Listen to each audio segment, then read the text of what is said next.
Hello friends, welcome back to my channel Awadhi kitchen.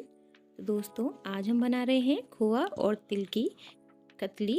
खोए तिल की कतली के लिए मैंने यहाँ पर लिए हैं आधा बाउल तिल, जिनको मैं कढ़ाई में अच्छे से पहले भून लेती हूँ। ज़्यादा नहीं भूनना है, हल्का हल्का सा भूनना है। हल्का सा जैसे आपको लगे लालामी आ रही है तो आप इसको उतार लीजिए। दोस्तों, ठंड काफ़ी हो रही है तो इस समय पे ज़्यादातर हमारी तिल की गजक, तिल के लड्डू यही सब खाए जाते हैं। तो मैंने सोचा मेरे पास भी थोड़े से तिल पड़े हुए थे और थोड़ा सा खोआ भी रखा हुआ था, तो मैंने सोचा कुछ बना लेते हैं। तो ये देखिए, हमारे तिल भून चुके हैं अच्छे से। अब हम इनको पलट लेते हैं एक प्लेट में।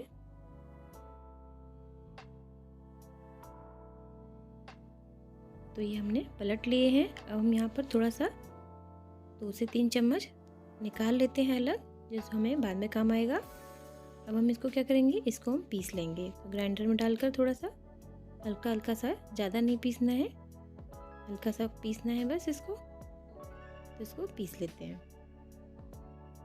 तो दोस्तों, मैंने ये कढ़ाई में थोड़ा सा खोआ ले लिया है। खोआ पहले से भुना हुआ है, इसको भूनने की ज़रूरत नहीं है, इसीलिए मैं हल्का सा बस इसको गर्म कर रही हूँ। तो जैसे ये गर्म हो जाता है, हम इसमें ऐड करेंगे थोड़ी सी चीनी। ये देखिए गर्म हो चुका है ये, मैं चीनी इसमें ऐड कर देती हूँ। मैं यहाँ पर लगभग 1 बाउल के करीब चीनी ऐड कर रही हूँ। अब इसको थोड़ा सा मेल्ट हो जाने देते हैं। अब हम इसमें ऐड करेंगे थोड़ा सा दूध हम यहाँ पर केवल 1 कप ऐड करेंगे। तो ये थोड़ा सा दूध हमने यहाँ ऐड कर लिया है। अब इन तीनों चीज़ों को पहले अच्छे से पका लेते हैं। तब तक पकाना है जब तक इसकी चाशनी जैसे बन जाती है, सारी चीनी जल ना जाए तब तक। तो ये देखिए, ये पक गया है। अब हमने इसमें ऐड कर दिया है अपना जो पिसा हुआ तिल था, वो हमने इसमें ऐड कर दिया है। अब इसको पका लेते हैं थोड़ी देर के लिए। जब तक पकाना है जब तक ये जम ना जाए, एक बार चेक कर लेंगे।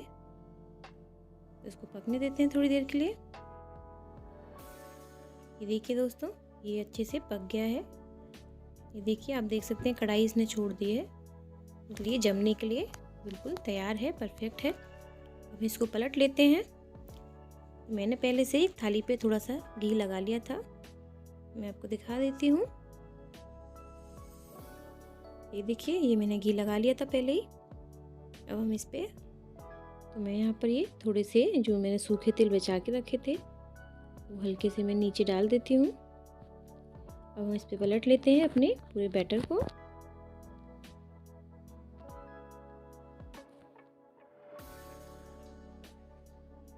तो ये देखिए, हमने इसको सेट कर लिया है।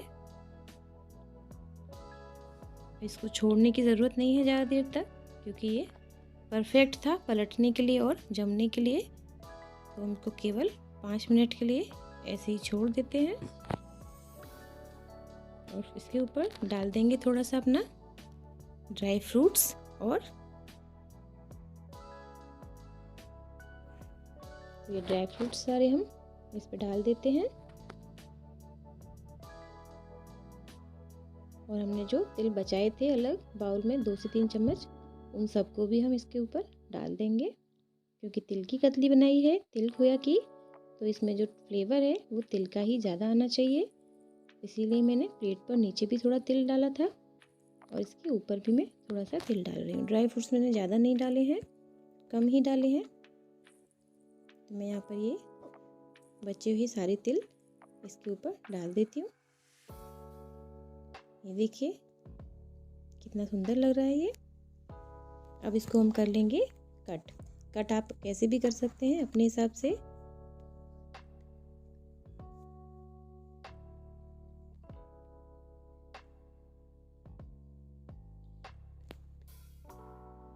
तो ये देखिए, ये मैं इनको कट करके कर लेते हैं प्लेट में सर्व। तो ये देखिए दोस्तों, हमारी ये तिल खोए की कतली बिल्कुल रेडी है।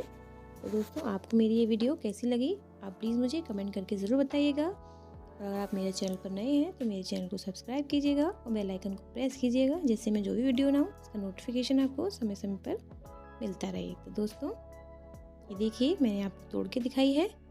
ये बहुत ही अच्छी और सॉफ्ट बनी है और इसका फ्लेवर भी बहुत ही ज़्यादा स्वादिष्ट है। दोस्तों, आपका दिन शुभ हो। Good day, take care and bye bye.